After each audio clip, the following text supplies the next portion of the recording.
Assalamualaikum warahmatullahi wabarakatuh. Salam jumpa kepada seluruh rekan-rekan mahasiswa dimanapun Anda berada. Bagaimana kabarnya? Saya harap Anda semuanya dalam keadaan kabar baik dan sehat. Baik, kali ini saya Novi Catur Muspita akan mengajak untuk belajar tentang kriminologi terapan atau kriminologi praktis. Pada materi ini kita akan banyak mengupas tentang kejahatan-kejahatan pada tataran praktis atau terapan. Dan kita patut untuk terus giat dalam belajar kriminologi terapan, karena yang jelas akhir-akhir ini perkembangan kejahatan dalam kondisi yang sangat mengkhawatirkan ya. Artinya berkembang dengan begitu cepat dalam bentuk maupun model-model dan jenis-jenis yang sangat beragam. Terlebih dengan seiring perkembangan teknologi, informasi di media sosial, banyak sekali kita jumpai berita-berita kejahatan ya yang menggunakan jasa teknologi atau media informasi. Ini sangat-sangat mengkhawatirkan, sehingga dengan mempelajari kriminologi terapan atau praktis ini kita berharap akan bisa jauh lebih antisipasi terhadap fenomena-fenomena sosial yang berkaitan dengan kriminologi, sehingga harapan kita bisa kita antisipasi, kita diagnosa dengan cepat untuk mengurangi terhadap tindak kejahatan dalam masyarakat. Baik, sebelum kita mulai ada pantun pembuka ya, supaya kita semakin bersemangat dalam belajar ya. Nyeruput kopi dijejeri camilan emping, mindah enae sinambi sarapan daging semur. Ayu podo waspada langgiat nisis kampling, ben masyarakat aman ayam lan negarane makmur. Nah, pesan ini untuk kita semua ya, rekan-rekan mahasiswa, bahwa perlu adanya giat sis kampling ya, yang melibatkan seluruh anggota masyarakat ya, bersama dengan para tokoh, kemudian baik tokoh formal maupun tokoh non formal ya, kemudian juga dari tokoh agama, kemudian kelurahan, kemudian juga dari pemerintahan desa, serta dari kepolisian dan TNI. Kita bersama-sama ya, supaya untuk bisa menekan, mengantisipasi terhadap tindak kejahatan yang terjadi di masyarakat. Kriminal terapan atau kriminal praktis adalah ilmu pengetahuan untuk memberantas kejahatan yang timbul di dalam masyarakat. Sutherland merumuskan kriminologi sebagai keseluruhan ilmu pengetahuan yang bertalian dengan pengetahuan jahat sebagai suatu gejala sosial, atau the body of language regarding crime as a social phenomenon. Tindak kejahatan itu tidak lepas dari fenomena sosial. Ketika masyarakat mengalami kesulitan ekonomi, himpitan ekonomi, misalkan PHK besar-besaran pada saat pandemi kemarin, ini juga akan berdampak terhadap risiko tindak kejahatan yang meningkat. Kemudian juga harga sembako, harga-harga barang yang semakin melambung tinggi, ini juga akan berdampak terhadap peningkatan potensi tindak kejahatan. Sehingga dalam kriminal terapan atau praktis ini mempelajari tentang fenomena sosial di dalam masyarakat secara komprehensif, secara utuh, yang bertalian dengan regarding crime is a social phenomenon. Ada 3 cabang dalam kriminologi terapan. Pertama adalah hygiene criminal atau kriminal hygiene. Yang kedua adalah politik kriminal. Yang ketiga kriminalistik. Nah, apa masing-masing menjelaskan? pada cabang kriminologi terapan ini. Mari kita simak. Pada higien kriminal adalah berupaya untuk mencegah terjadinya kejahatan. Jadi pada kajian higien kriminal adalah mencoba untuk mempelajari hal-hal yang menyebabkan tindak kejahatan, tindak kriminal ya, dengan berupaya untuk memberantas atau mengurangi atau memberikan solusi terhadap faktor-faktor penyebab timbulnya kejahatan.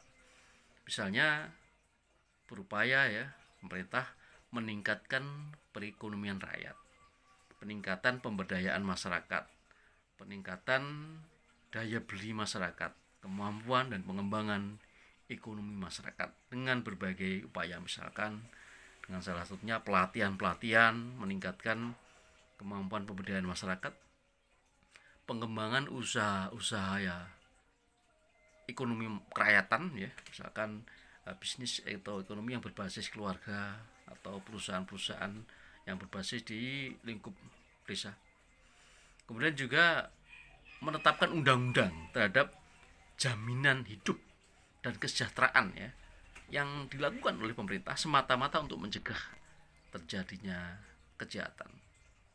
Ketika masyarakat mengalami ekonomi yang sulit atau seorang mengalami ekonomi yang terpuruk, sementara kebutuhan pokok, sembako, kebutuhan hidup, pendidikan, sandang, pangan, papan untuk memenuhi kebutuhan keluarga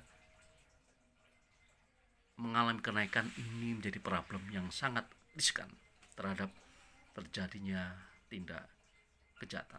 Tuntutan ekonomi yang makin sulit ini menjadi sebuah pokok perhatian dalam higien kriminal. Bagaimana masyarakat secara ekonomi ditingkatkan, ini menjadi sebuah perhatian, karena pengangguran kemudian ekonomi yang mengalami kesulitan sangat rentan terhadap tindak-tindak atau menimbulkan yaitu kejahatan atau kriminal.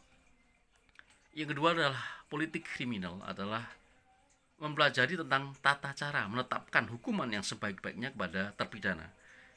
Bagaimana sanksi yang diberikan kepada terpidana itu dapat menyadarkan atas kesalahannya. Tidak sekedar hanya memberikan sanksi, tidak sekedar hanya menerapkan sebuah legalitas undang-undang untuk menjerat hukum dan sanksi kepada terpidana, tetapi lebih bagaimana memberikan sebuah kesadaran, pendekatan humanistik, pendekatan dari hati oleh pemerintah dalam hal ini, supaya orang yang melanggar dalam sisi hukum itu sadar akan kesalahannya dan berupaya untuk tidak mengulang kembali terhadap kejahatan yang telah dilakukan, baik kejahatan apapun itu, misalkan membunuh, merampok, dan mencuri dan sebagainya. Ini sebuah kejahatan yang harapannya ketika diberikan sanksi pidana kepada terpidana itu akan menjadi sadar, memahami dampaknya, dan tidak akan mengulangi perbuatan itu di masa mendatang. Karena cukup riskan dan sangat dikhawatirkan ketika seseorang yang telah melakukan tindak pidana kemudian dihukum, begitu lepas dari penjara mengulang kembali kejahatannya, ditangkap lagi dan mengulang lagi, atau istilahnya adalah residivis. Ini justru menjadi sebuah problem sosial yang sangat unik, membutuhkan perhatian khusus untuk memberikan solusi-solusi yang tepat dan efektif supaya orang yang melakukan kejahatan itu tidak mengulang kembali berbuat jahat. Yang ketiga adalah kriminalistik, yaitu ilmu pengetahuan tentang pelaksanaan penyidikan teknik kejahatan dan pengusutan kejahatan. Bagaimana ketika terjadi kejahatan, melakukan sebuah penyidikan dengan teknik-teknik yang khusus dan terprogram, terukur untuk mendiagnosis, menganalisis modus kejahatan serta mengusut kejahatan itu secara fakta empiris yang ada di lapangan, mendapatkan data-data yang tepat dan dapat mencari dan menemukan pelaku yang melakukan sebuah kejahatan. Kemudian Sutherland membagi kriminologi ke dalam 3 cabang utama ya. Pertama adalah sosiologi hukum, yang kedua etiologi kejahatan, yang ketiga adalah penologi. Sosiologi hukum adalah perbuatan yang oleh hukum dilarang dan diancam dengan sanksi. Jadi hal ini menentukan terhadap perbuatan dalam pelanggaran kejahatan apa yang dilakukan dia, serta menyelidiki sebab-sebab kejahatan itu kenapa dilakukan, khususnya adalah dalam hukum pidana. Yang kedua adalah etiologi kejahatan, adalah mencari sebab dari kejahatan ya, apa yang menyebabkan ya seseorang melakukan sebuah tindak kejahatan. Ini merupakan kajian utama dalam kriminologi dan tentu akan bisa diusut melalui wawancara terhadap pelaku, kemudian bertanya kepada masyarakat sekitar, kemudian keluarga untuk mencari apa sebab dari kejahatan tersebut. Apakah karena dorongan emosional ataukah karena keterpaksaan keadaan, ataukah memang ada niatan-niatan yang memicu yang menjadikan motivasi seseorang dalam melakukan sebuah kejahatan. Yang ketiga adalah penologi ya, adalah tentang hukuman. Tapi Sutherland memasukkan hak-hak berhubungan dengan usaha pengendalian kejahatan ya, baik bersifat represif maupun preventif. Perbuatan ya, objek studi kriminologi ada 3. Pertama adalah perbuatan kejahatan, kemudian pelaku kejahatan, yang ketiga adalah reaksi masyarakat. Kalau kita bicara perbuatan kejahatan adalah perilaku atau tindakan-tindakan yang bernilai jahat, yang merugikan, yang mengandung unsur melawan hukum ya. Yang kedua adalah pelaku, adalah orang yang melakukan kejahatan itu.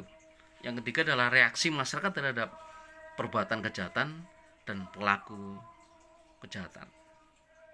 Kita bisa melihat ketika masyarakat bereaksi terhadap kejadian pembunuhan atau perbuatan kejahatan, misalkan pembunuhan dengan cara mutilasi. Reaksi masyarakat apa? Geram ya, misalkan. Kemudian marah, kemudian kasihan ya terhadap korban, kemudian shock dan kaget ya. Kemudian pada reaksi masyarakat terhadap pelaku kejahatan adalah tadi sangat emosional, geram, bahkan emosional dan sangat-sangat marah terhadap pelaku kejahatan dengan cara mutilasi. Ini reaksi masyarakat. Dan tidak heran ketika pada saat konstruksi kejahatan itu, pada tindakan-tindakan kejahatan pembunuhan misalkan, reaksi keluarga dan masyarakat sangat geram, dan kerap kali pelaku pada saat rekonstruksi biasanya sampai dipukul dan dikeroyok. Tetapi tentu saja sebagai bahan dalam sistem peradilan, pelaku diamankan, kemudian dilindungi oleh undang-undang ya, oleh aparat undang-undang untuk tidak bisa ada istilah main hakim sendiri. Ini menjadi sebuah konsep berkaitan dengan reaksi masyarakat terhadap perbuatan kejahatan maupun pelaku kejahatan. Kemudian Mannheim mengemukakan 3 pendapat pendekatan ya dalam kriminologi dalam upaya mempelajari kejahatan. Pertama adalah pendekatan deskriptif, yang kedua pendekatan sebab akibat, yang ketiga adalah pendekatan normatif. Pada pendekatan deskriptif ini, bagaimana melakukan observasi dan pengumpulan data tentang kejahatan, baik pelaku seperti bentuk tingkah laku kriminal maupun bagaimana kejahatan itu dilakukan, modusnya, cara-cara yang dilakukan, serta bagaimana frekuensi kejahatan itu dilakukan, waktunya kapan, tempatnya di mana, serta ciri-ciri khas pelaku dalam kejahatan, baik pada usia, jenis kelamin, dan sebagainya. Ini menjadi kajian dalam pendekatan deskriptif terhadap observasi pengumpulan data tentang kejahatan, baik tentang perilaku maupun pelaku kejahatan. Yang kedua adalah pendekatan sebab akibat. Di dalam kriminologi, hubungan sebab akibat dicari dalam konteks pertanyaan, ya, mengapa orang tersebut melakukan kejahatan. Ini sebuah kajian yang cukup menarik, karena motif yang menyebabkan seseorang dalam tindak kejahatan ini bisa beragam, bersifat subjektif juga bersifat umum. Nah, inilah akan dicari apa sebab akibat, ya, yang menjadikan orang melakukan sebuah kejahatan. Yang ketiga adalah pendekatan normatif. Nah, dalam pendekatan kriminologi ada istilah induktifik disiplin, yaitu kriminologi mempelajari fakta-fakta dan kemungkinan-kemungkinan serta kecenderungan dalam perilaku kejahatan. Nah, ini adalah mempelajari tentang peta, mempelajari tentang kecenderungan dalam perilaku kejahatan di dalam masyarakat. Ini ada beberapa materi yang silakan bisa disimak, dipelajari oleh rekan-rekan mahasiswa dimanapun Anda berada, ya. Nah, ini ada 3 dalam proses, ya, hukum pidana itu. Pertama adalah proses kriminalisasi, ya, proses kriminalisasi. 2, proses dekriminalisasi. 3, proses depenalisasi, ya. Pada proses kriminalisasi adalah suatu proses di mana suatu perbuatan yang mulanya tidak dianggap sebagai kejahatan, kemudian semenjak dikeluarkannya peraturan atau perundang-undangan yang melarang perbuatan tersebut, maka akan dikategorikan sebagai perbuatan jahat. Misal zaman dahulu kala, ya,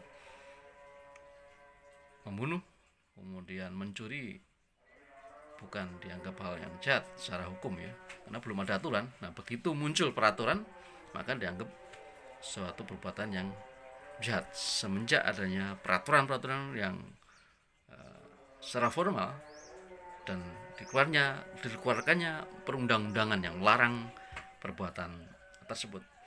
Yang kedua adalah proses dekriminalisasi, ya. Ini proses dekriminalisasi adalah suatu proses di mana suatu perbuatan yang merupakan kejahatan karena dilarang dalam perundang-undangan, kemudian ada pasal yang muncul dan dianggap bukan lagi sebuah tindak kejahatan. Misalkan di Inggris ada istilah LGBT, itu dulu dianggap sebuah tindak kejahatan. Kemudian semenjak munculnya peraturan baru atau undang-undang baru di parlemen di sana, itu LGBT dianggap bukan tindak kejahatan. Bahkan di negara-negara barat ada yang semula aborsi adalah tindak kejahatan, kemudian dengan dimunculkannya aturan baru dianggap bukan sebuah tindak kejahatan. Nah, ini merupakan sebuah terbitnya peraturan baru. Dan kita prihatin ketika suatu kejahatan dianggap tidak, maka normatif, kemudian rasa hati nurani, dan juga norma agama, norma kesopanan, norma kesusilaan, norma adat menjadi hal yang penting untuk memperkuat dalam sendi-sendi perundang-undangan pidana. Tentunya di Indonesia kita sangat melakukan sebuah kontrol, ya, bersama, bagaimana perundang-undangan pidana itu tidak pernah lepas dan selalu berkaitan, dikuatkan oleh berdasarkan norma agama, norma kesopanan, norma kesusilaan, norma adat, norma dalam masyarakat. Yang ketiga adalah proses depenalisasi, yaitu sanksi negatif yang bersifat pidana dihilangkan dari suatu perilaku, ya, sehingga yang dimunculkan adalah bukan sanksi pidana, melainkan sanksi hukum administrasi.